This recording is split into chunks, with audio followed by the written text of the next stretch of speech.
Olá pessoal, tudo bem? Estou aqui agora gravando essa aula de revisão para nossa avaliação do quarto bimestre. Já quero pedir desculpa também por ter demorado na gravação desse vídeo. Ontem foi meio corrido e hoje, agora que eu estou conseguindo gravar o vídeo. Mas sem muita enrolação, vamos lá. Vamos para nossa aula de revisão.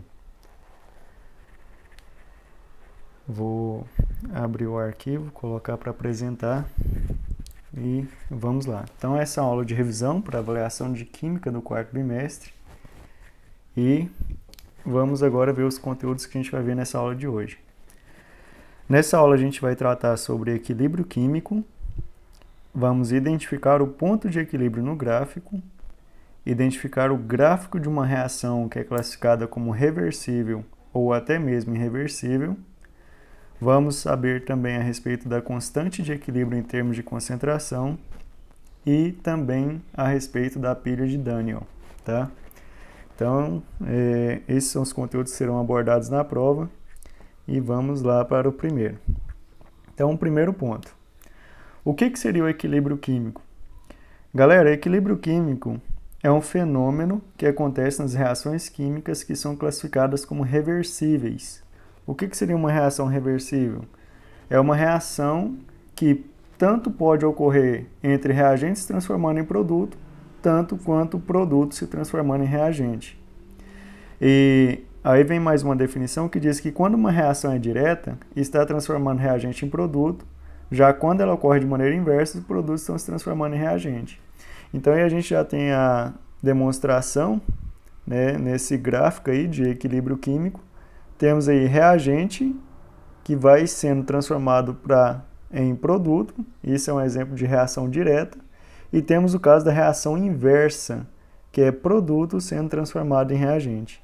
Quando a gente for ver as condições, a gente vai ver também que a velocidade de formação de reagente em produto tem que ser a mesma da velocidade de formação de produto em reagente, certo? Então vamos continuar. As condições para que uma reação esteja em equilíbrio. Pessoal, aqui eu coloquei algumas a mais, mas as condições para que uma reação se mantenha em equilíbrio ou esteja em equilíbrio é o seguinte: a temperatura tem que ser constante. Então, a temperatura no decorrer dessa reação tem que ser constante para que não altere a velocidade da reação. Então, eu não posso fornecer calor e nem tirar calor dessa reação. Um outro ponto que a gente tem que destacar, o sistema não pode ter troca com o ambiente. Lembra como eu falei na aula para vocês. Quando a gente tem uma reação no estado gasoso, a gente tem que fazer com que essa reação aconteça em recipiente fechado, para que não haja interferência do ambiente externo. Então é um exemplo de condição para que essa reação ocorra. Um outro ponto que tem que destacar, quando um ponto de equilíbrio é atingido nas reações reversíveis, tem-se a velocidade das reações direta e inversa iguais. O que esse ponto quer dizer? Quer dizer que a velocidade de o reagente se transformar em produto tem que ser a mesma velocidade de transformação dos produtos em reagente. É uma via de mão dupla. É igual está representado nessa imagem. Então, tanto a velocidade dos reagentes se transformando em produto tem que ser igual à velocidade dos produtos se transformando em reagente. Então, essa é uma condição para que tenha o equilíbrio químico. Um outro ponto importante, a concentração constante da substância presente na reação. Então, se eu comecei com uma concentração X, eu tenho que terminar a minha reação com essa mesma concentração. E um ponto muito importante, pessoal, a reação tem que ser do tipo reversível. Mas o que faz uma reação ser reversível? Quando a velocidade da reação direta for igual à da inversa, que a gente acabou de dizer. Então, tanto o processo de formação de produto em reagente tem que ser igual ao do reagente em produto. Então, pega esses pontos aí que é importante para a nossa avaliação. Agora a gente vai passar para a parte gráfica. Como a gente vai identificar o gráfico de uma reação reversível. Pessoal, o ponto de maior importância. Analisa o seu reagente. Olhou o seu reagente, se o seu reagente não tocou, se o seu reagente não encostou nesse eixo X, então quer dizer que é uma reação classificada como reversível, tá? Então, se a reta do reagente não tocou, quer dizer que ela é reversível. Tá, mas na minha prova não vai ter essa corzinha aí, vermelho e azul, para identificar qual que é o reagente e qual que é o produto. Pessoal, a reta do reagente ela é sempre decrescente. Essa reta não. Essa curva do reagente ela é sempre decrescente. Então ela sempre vai ter esse comportamento decrescendo. Porque reagente sempre é consumido durante uma reação. E o produto é sempre formado durante uma reação química também. Beleza? Então, tanto o primeiro gráfico quanto esse segundo gráfico são gráficos de reações reversíveis. Por quê? Porque a minha curva do reagente não encostou nesse eixo X. Esse eixo X aqui no meu gráfico está representado pelo tempo, tá? Mas na matemática a gente vê eixo Y e X. X na horizontal, Y na vertical. Então, se a curva dos reagentes não encostar, quer dizer que é uma reação do tipo reversível. Tá, mas e agora, como que vai acontecer uma reação do tipo irreversível? Ela vai acontecer assim, ó. Olha a curva dos reagentes. Essa curva ela vai vir e vai encostar no eixo X do nosso gráfico aí. Então, lembrem, para ser reversível, não encosta. Para ser reversível, em algum momento ela vai encostar. Beleza? Continuando sobre essa parte de gráficos, um outro ponto importante que a gente tem que destacar, o ponto de equilíbrio. Como que a gente vai identificar esse ponto de equilíbrio? Pessoal, para a gente identificar o ponto de equilíbrio de uma reação, a gente tem que analisar o seguinte. A gente vai analisar o ponto onde é que essas curvas começaram a ficar constantes uma em relação à outra. O que seria essa curva ser constante? No momento em que elas ficam lineares. Então ela vira uma reta em função do eixo Y. Então ela vira uma reta em função do eixo Y. Então a gente tem o ponto de equilíbrio. Então o que acontece? Aqui o que a gente tem? A gente tem um gráfico, né? O V1 está ilustrando a parte do reagente sendo consumido e o V2 está ilustrando a parte do produto sendo transformado. Percebam que a todo momento ele vem em forma de curva, mas a partir desse tracejado aqui, desse pontilhado, a gente observa que as duas retas ficaram constantes. Então, é nesse pontilhado que a gente vai dizer que a minha reação entrou em equilíbrio químico. Então, esse é o ponto de equilíbrio que a gente tem que destacar. Um outro exemplo, a gente tem aqui na mesma situação, ó, reagente sendo consumido, produto sendo formado. Percebam que está em forma de curva e a partir desse determinado ponto aqui, que é representado por T1, essas curvas começaram a ficar lineares. Então, é justamente nesse ponto onde é que ela começa a ficar, a curva começa a ter um comportamento de reta, é que é o ponto de equilíbrio da nossa reação. Certo? Vamos adiante. Agora, a respeito da constante de equilíbrio em termos de concentração, que é o nosso próximo conteúdo aí. A constante de equilíbrio em termos de concentração, pessoal, como a gente viu, ela também é chamada de Kc. O que é importante a gente pegar de dica nessa constante de equilíbrio em termos de concentração? A informação é que na constante de equilíbrio só vão participar elementos que se encontram no estado aquoso, que a gente representa por aqui, ou no estado gasoso. Apenas nesses dois estados, aquoso ou gasoso. Quando a gente tem participantes no estado líquido, ou no estado sólido, ou até mesmo solvente presente em excesso, esse parte de solvente não tem tanta importância, a gente não irá utilizar esses elementos. Tá, mas o que eu vou fazer se aparecer um elemento? Vamos supor que esse Dzão aqui é um elemento que se encontra no estado gasoso. A gente vai colocar o número 1 no lugar. O número 1 é o elemento neutro da multiplicação. Não vai interferir em nada. Então, a gente vai colocar o número 1 no lugar e vida que segue. Vai dar tudo certo. Então, participam na constante de equilíbrio em termos de concentração apenas elementos químicos que se encontram no estado aquoso ou no estado gasoso. Vamos resolver na prática para ver como é que funciona? Então vamos lá, pegar algumas atividades. Para essa primeira questão, em um recipiente de 1 litro, presta atenção nessa informação, um recipiente com 1 litro, a uma temperatura T, não importa essa temperatura, tá? São misturados 4 mol de CO, monóxido de carbono, 5 mol de H2O e 5 mol de H2O. Quando o equilíbrio é atingido, existem 3 mol de CO2 e 2 mol de H2.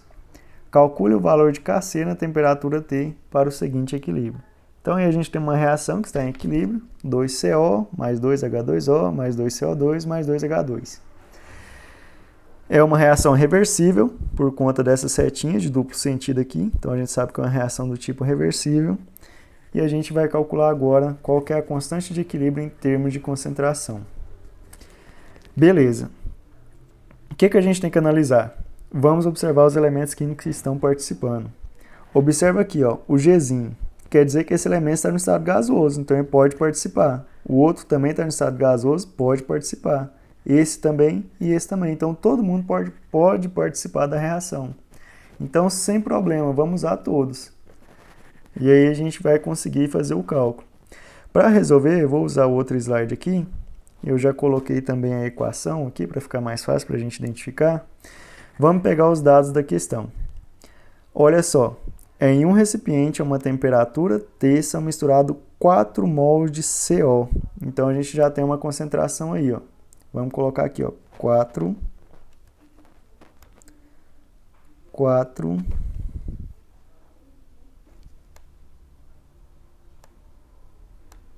Vai cair não,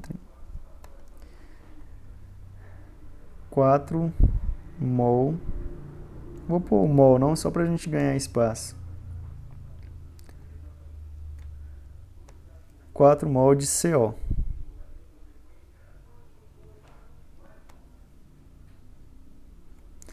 Depois, retornando lá, a gente tem também 5 mol de H2O também. Então, vamos lá. 5 de H2O. Quando o equilíbrio é atingido, existem 3 mol de CO2 e 2 mol de H2. Então, vamos lá. 3 mol de CO2 e 2 mol de H2. Beleza, pegamos todos os dados da questão. Agora é só calcular a constante de equilíbrio em termos de concentração. Vamos observar lá os valores de Azinho, Bzinho e Czinho. O que seriam esses valores de Azinho, Bzinho e Czinho? São os coeficientes estequiométricos da nossa reação. Então, são os números que acompanham aqui, ó. Então, a gente tem um 2, tem 2 para esse também, 2 para esse e 2 para esse. Todos são 2, então quer dizer que todas as minhas concentrações vão ser elevado a 2, ou seja, elevado ao quadrado. Vamos lembrar, pessoal, a forma da constante de equilíbrio em termos de concentração sempre é produto dividido por reagente. Então, vamos lá resolver a questão. Então, a nossa fórmula vai ficar da seguinte forma. Kc é igual a o produto, que é Czão elevado a Czim, vezes Dzão elevado a Dzim, dividido por Azão elevado a Zim, vezes Bzão elevado a Bzim. Então, vamos lá. Kc, que é a constante de equilíbrio em termos de concentração, vai ser igual a Czão. O Czão é o CO2. Então, a concentração dele é 3, então vai ficar 3 ao quadrado, vezes o Dzão. O Dzão é o nosso H2. A concentração dele é 2, então vai ficar vezes 2 ao quadrado. Por que eu estou colocando ao quadrado? Lembra que os númerozinhos que acompanham lá, todos eram 2. Dividido por... Agora vamos para o Azão. O Azão, que é o CO, a concentração dele é 4. Então vai ficar dividido por 4 ao quadrado, vezes o H2O, que a concentração dele é 5, 5 ao quadrado. Então, como que vai ficar isso daí? Kc vai ser igual a 3 ao quadrado, 9, vezes 2 ao quadrado, que é 4. Não vai caber aqui. Deixa eu organizar aqui. Então, vai ficar igual a 9 vezes 4, né, que é 2 ao quadrado, dividido por 4 ao quadrado é 16, vezes 25. Só resolver. KC vai ser igual a 9 vezes 4, vai ser igual a 36. 16 vezes 25, fazendo de cabeça com a calculadora, vai ser igual a 400. Agora é só resolver 36 dividido por 400, também fazendo de cabeça usando a calculadora, vai ser igual a 0,09. Então, KC é 0,09 mols por litro. Não vai caber, então não tem como eu colocar aqui. Essa é a constante de equilíbrio em termos de concentração. Beleza, pessoal? Vamos para o próximo exemplo? O próximo exemplo, a gente não tem agora um recipiente com 1 litro. A gente não tem agora um recipiente com 1 litro de volume, agora já tem um recipiente com 4 litros. Então a gente vai ter que fazer alguns ajustes aí, porque a nossa concentração é em mols por litro. Então eu vou ter que transformar isso aí como se fosse em 1 litro de solução, certo? Então vamos lá, é o mesmo enunciado, só mudei alguns valores. Em um recipiente de 4 litros, a temperatura T, são misturados 4 mols de CO, 2 mol de H2O, e quando o equilíbrio é atingido, existem 12 mol de CO2 e 8 mol de H2. Calcule o valor de Kc na temperatura T para o seguinte equilíbrio. Então é a mesma fórmula, é a mesma equação química, tá? Usei a mesma, só que agora está em um recipiente com 4 litros. Fiquem atentos para essa informação. Tá? Tá, mas como que a gente vai fazer quando o volume não for igual a 1 litro? Só pegar as concentrações e dividir pelo volume. Então, se eu tenho 2 mol em 4 litros, em 1 litro, quanto que eu teria? Basta você pegar aqui, ó. Vamos pegar o do CO2, a concentração do CO.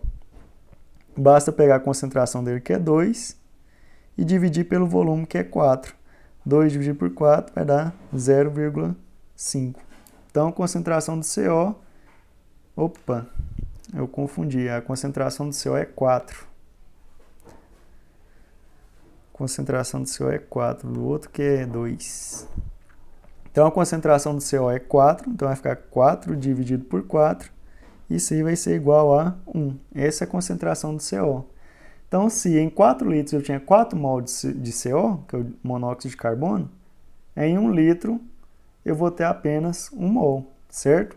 E a gente faz para os demais também, ó. E 2 mol para o H2O, então para o H2O tinha 2 mols, então vai ficar 2 mols dividido pelo volume da solução, que é 4. 2 dividido por 4, 0,5.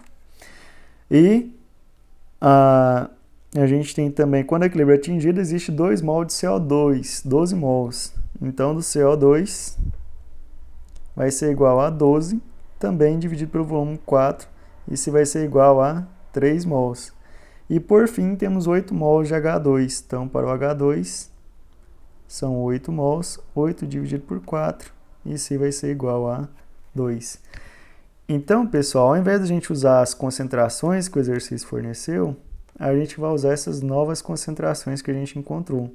A gente só faz isso, nós só fazemos isso quando a solução não for de 1 litro, tá? Guarda essa informação. Vamos para a próxima. Ainda não acabou a questão, vamos responder agora. Então, já coloquei aqui também só para ajudar a nossa equação química e vamos responder. Então, Kc vai ser igual a Czão elevado a Czinho vezes Dzão elevado a Dzinho dividido por Azão elevado a Azinho vezes Bzão elevado a Bzinho. É a mesma forma que a gente usou na passada. Não vou colocar aqui porque não tem necessidade. Lembra que produto vai ficar na parte de cima e reagente vai ficar na parte de baixo. Isso que é importante vocês lembrarem. A quantidade de produto de reagente também pode mudar, mas isso você vai mudando de acordo com a equação. Então vamos lá. Voltando lá, ó, os nossos produtos são quem? É o CO2 e o H2. A concentração do CO2 é 3 e do H2 é 2, então só substituir lá. Como os numerozinhos que estão acompanhando aqui também é 2, ó, 2CO, 2, 2, 2, só substituir. Então vai ficar 3 ao quadrado vezes 2 ao quadrado. O que é esse 3? O que é esse 2? 3 é a concentração do CO2, que a gente acabou de achar, e 2 é a concentração do H2, que a gente acabou de achar. E ele está sendo elevado ao quadrado justamente por conta desses números que estão aqui, ó. Esse númerozinho e esse númerozinho. E se fosse 3 no lugar de H2? Eu vim aqui no lugar desse 2 aqui e colocaria 3. Então ficaria 2 elevado ao cubo. Beleza? Vamos lá pegar os outros dados. Agora é a concentração do CO e do H2O. Então o CO é 1 e o H2O 0,5. Então, continuando. Então vai ficar 1 ao quadrado vezes 0,5 também ao quadrado. Então vai ficar como? KC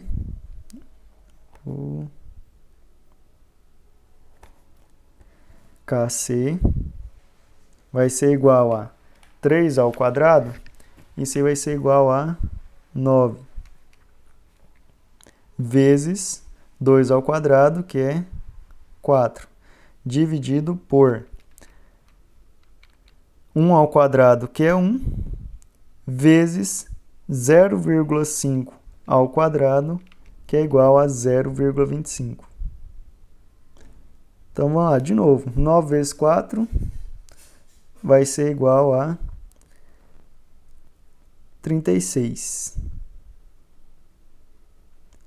E 1 vezes 0,25, 0,25. Então, vai ficar 36 dividido por 0,25.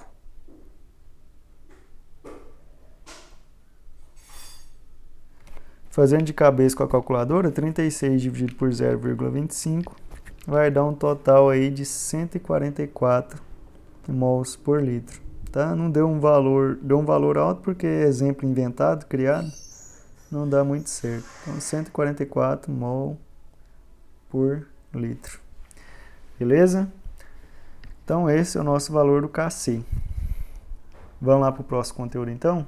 Então, lembrem, se a reação não estiver em 1 litro, tem que fazer essa modificação. É isso que é importante a gente lembrar. Vamos representar a equação em termos de concentração. Então, lá na prova vai ter uma questão que vai pedir só para você representar. Coisa simples. Só o que vocês têm que lembrar? Que na constante de equilíbrio em termos de concentração, só participam elementos no estado gasoso e no estado aquoso. Beleza? Então, vamos lá. A forma do KC é produto dividido por reagente. Então, produto eu só tenho 1, reagente eu tenho 2. Então, de certo, a minha fórmula ficaria assim, ó. KC vai ser igual, como eu só tenho um produto, então vai ficar Czão elevado a Czim, dividido por Azão elevado a Azim, vezes Bzão elevado a Bzim. Certo? Vamos agora só substituir. Ó, quem que é o Czão? Czão é o nosso SO2. Está no estado gasoso, então eu posso usar ele. Então, KC vai ser igual a SO2, como não tem nenhum número acompanhando aqui da esquerda dele, elevado a 1, dividido por o azão. O azão é o S, que é o enxofre, só que ele se encontra no estado quê? No seu estado sólido. Como ele está no estado sólido, a gente não utiliza. Ou seja, não precisa nem colocar. Quem quiser colocar, pode colocar o número 1 no lugar dele, sem problemas. Mas não precisa colocar. Vezes Bzão. Quem que é o Bzão? Bzão é o O2. O O2 está no estado gasoso, pode ser utilizado. Então, dividido por O2, também elevado a 1, porque não tem nenhum número que acompanha. Pronto. Fizemos a representação. Isso é representação em termos de concentração. Beleza? Vamos encerrar então? Para encerrar, pessoal, a gente vai falar aqui a respeito da pilha de Daniell. Então lembrem, pessoal, como que funciona a pilha de Daniel. A pilha de Daniel ela é composta por dois eletrodos. É esse eletrodo de cobre, que está representado de marrom, e o eletrodo de zinco, que está representado nessa parte cinza. Na pilha de Daniel, ocorrem as reações chamadas de oxidação e a reação chamada de redução. Então, vamos lá. O fluxo de elétrons está acontecendo da seguinte forma. A gente tem elétrons saindo do eletrodo de zinco, caminhando em direção ao eletrodo de cobre. Então, sai do zinco, vai em direção ao cobre. Esse é o fluxo de elétrons.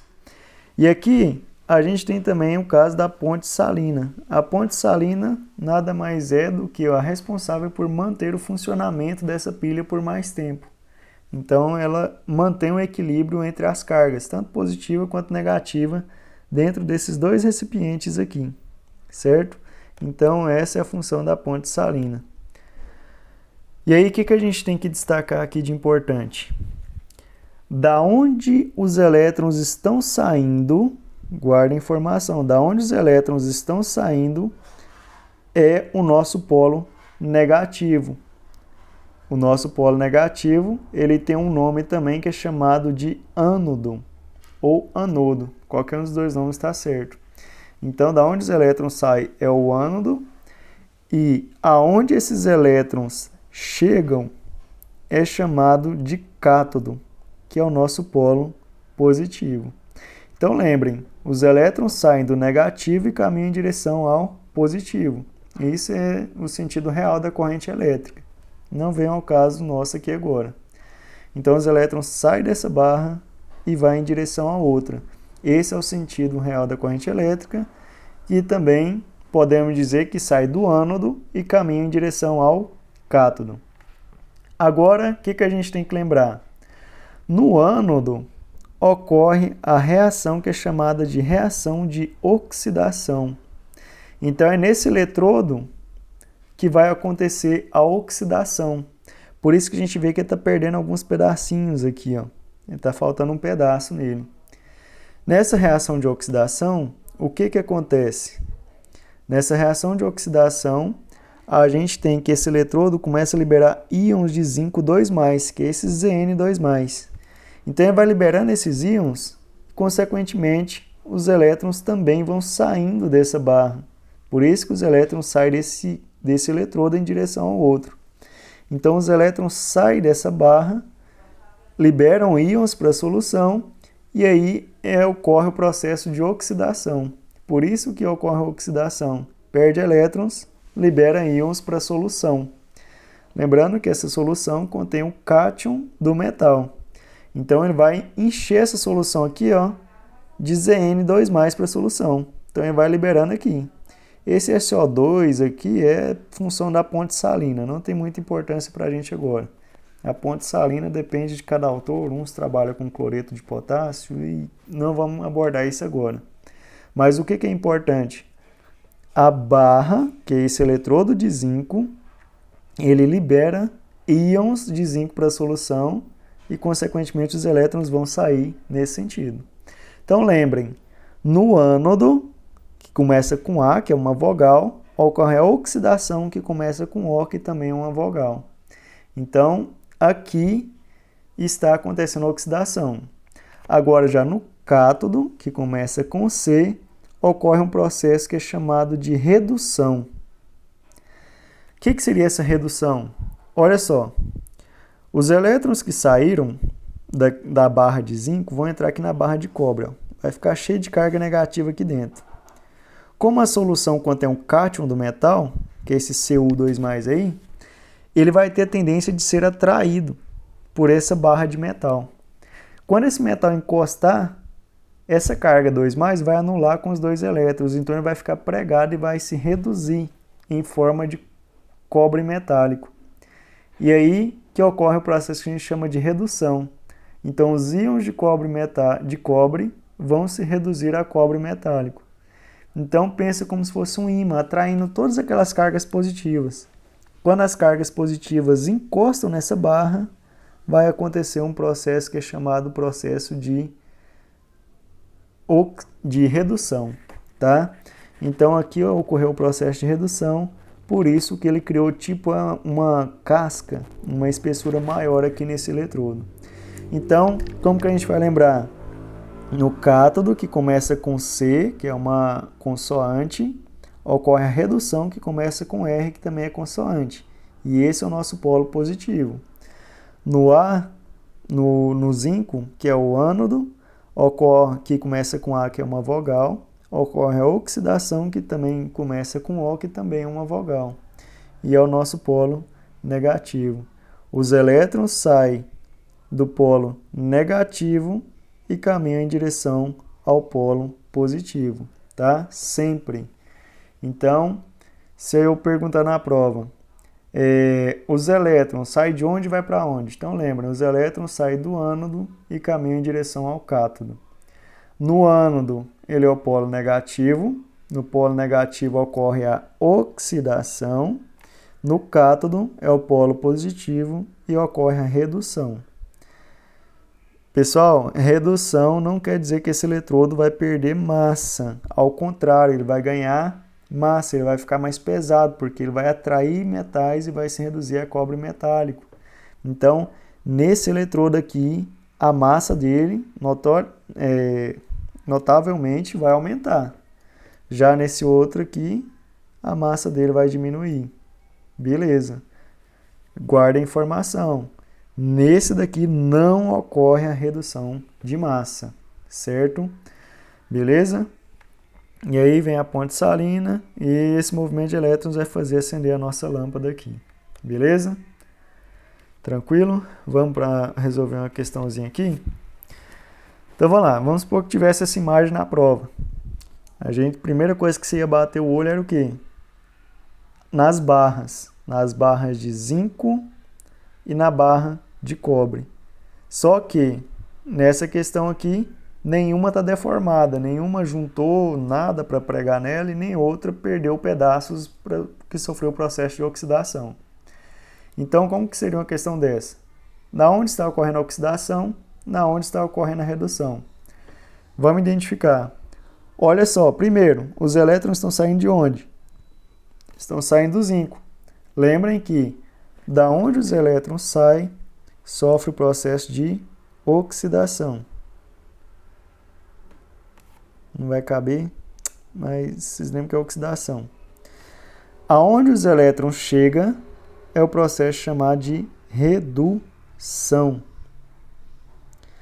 Aonde sofre o processo de redução é chamado de cátodo ou catodo. Aonde sofre o processo de redução é chamado de ânodo ou anodo. Aqui é o nosso polo negativo e de cá é o nosso polo positivo. Uma outra pergunta. O cobre, que é o nosso cátodo, perde massa? Não, ele não perde massa. Ao contrário, ele ganha massa. Beleza? E o nosso zinco, que é onde está sofrendo oxidação, ele perde massa? Sim, esse eletrodo, consequentemente, irá perder massa. Tá ok? Então, muito obrigado, pessoal. Ficou um vídeo um pouco extenso, mas que Deus abençoe vocês e boa prova e até amanhã.